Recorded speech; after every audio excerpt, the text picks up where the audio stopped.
world's press gathered in historic Edinburgh Castle for news on Scotland's referendum, a vote that would declare Scotland independent of the United Kingdom after 300 years of union. Alex Salmond, leader of the Scottish National Party and First Minister of Scotland, has called for the referendum to take place in fall of 2014. Currently, only 30% of the population of Scotland is in favor of Scottish independence, but it is anticipated that a lot could change in the next 2 years, with the Scottish National Party in the majority and heading the Scottish government. In order for citizens to make an educated vote, it is necessary that they receive essential information from experts concerning the benefits and risks of becoming independent. Also at stake and of interest to the world is the impact that Scottish independence might have on other core, semi-peripheral and peripheral nations, particularly those that are part of the European Union. The question then becomes whether newspapers will benefit citizens in providing them with essential information or whether they will choose to report on less important information. Two newspapers are being compared, the New York Times and the Herald Scotland, to see if they will provide citizens with essential information. The research questions are, number 1, which newspaper more thoroughly covers the impact Scottish independence would have in Scotland and the UK? Number 2, which newspaper more thoroughly covers the impact Scottish independence will have on other nations? And number 3, how does the newspaper's framing impact what was reported on?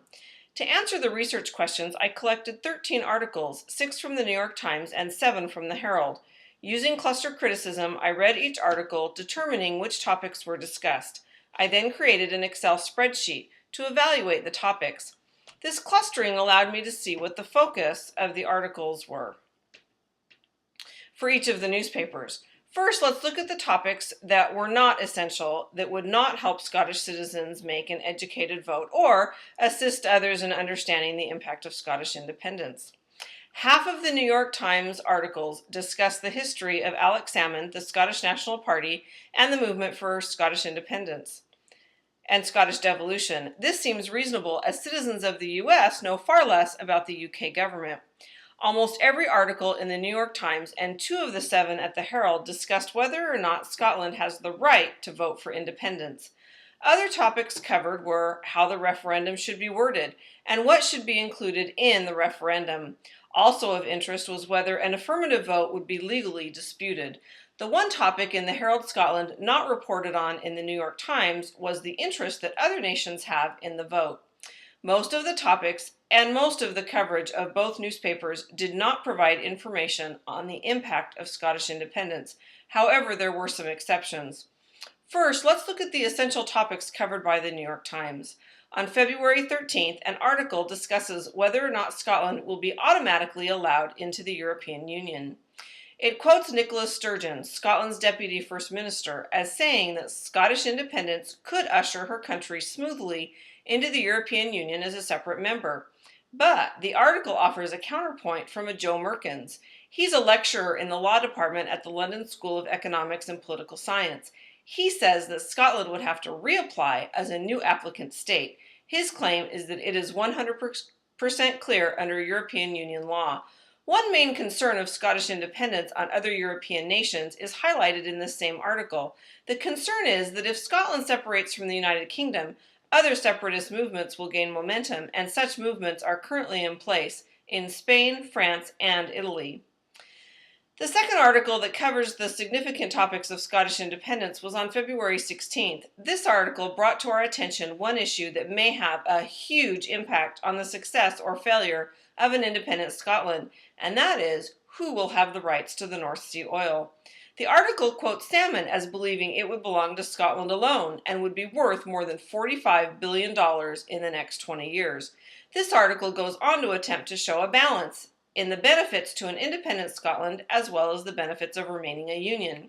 For the side of independence, Alex Salmond is quoted as saying, quote, Scotland is better off with access to its own resources, unquote. But then David Cameron, Prime Minister of the United Kingdom, is quoted as offering reasons why it is better for Scotland not to secede.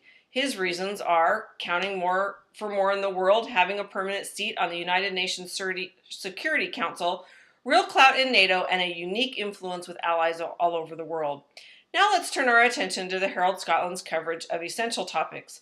An article on February 1st discussed the issue of the North Sea oil. It quoted Energy Minister Charles Henry as saying he wanted to, quote, create the greatest possible benefit to the UK, unquote.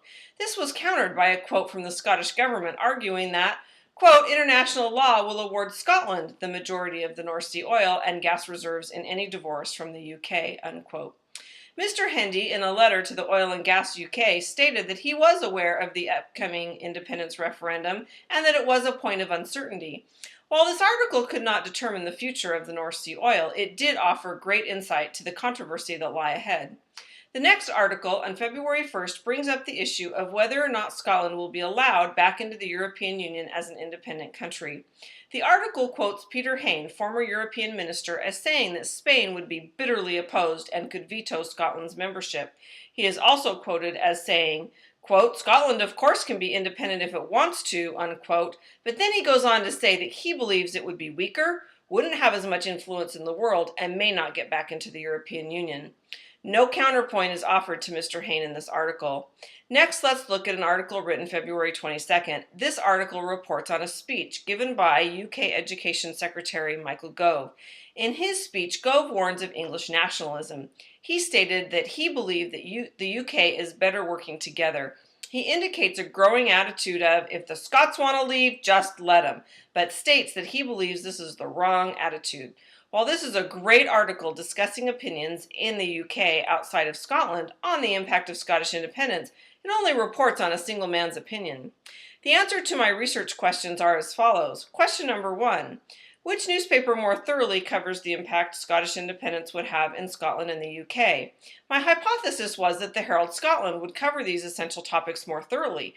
However, it was the New York Times that did a better job. Question number 2. Which newspaper more thoroughly covers the impact Scottish independence will have on other nations?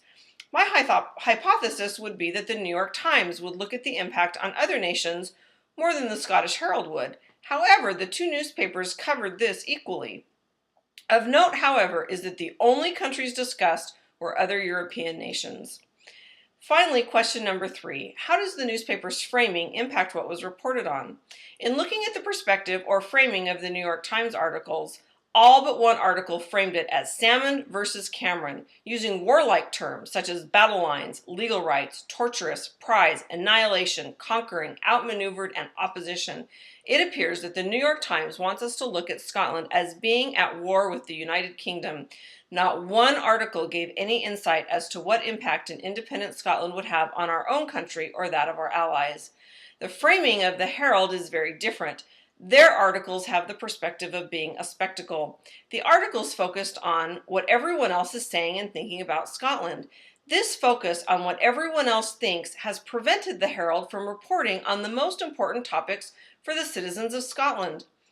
An opinion piece of the Herald on February 18th brings up the need for essential information rather than sensationalized news. It states, quote, most voters have a limited tolerance for the finer detail. There is an appetite for clarification on the practical effects of the various options, which goes beyond the politically engaged. It later states that the people of Scotland are daily demonstrating a marked appetite for engaging with the realities of constitutional change, whatever their personal views. They deserve honesty and factual information from politicians across the board before they can vote with confidence on the future of the nation. I agree with the Herald. However, I wonder how they believe the people will get this honest and factual information if not from a news agency. If the opinion of the Herald is that politicians need to provide this information, is it not incumbent on them to seek this information from the politicians? And are politicians the only source of information? Should not economists, European Union leaders, and legal experts also be called upon to analyze the issues at stake? In conclusion, there is a full 2 years before the referendum vote will be held. In that 2-year span of time, it will be necessary for news agencies to do a better job of reporting on significant topics that will allow the people of Scotland to make an informed decision, especially the news agencies in Scotland.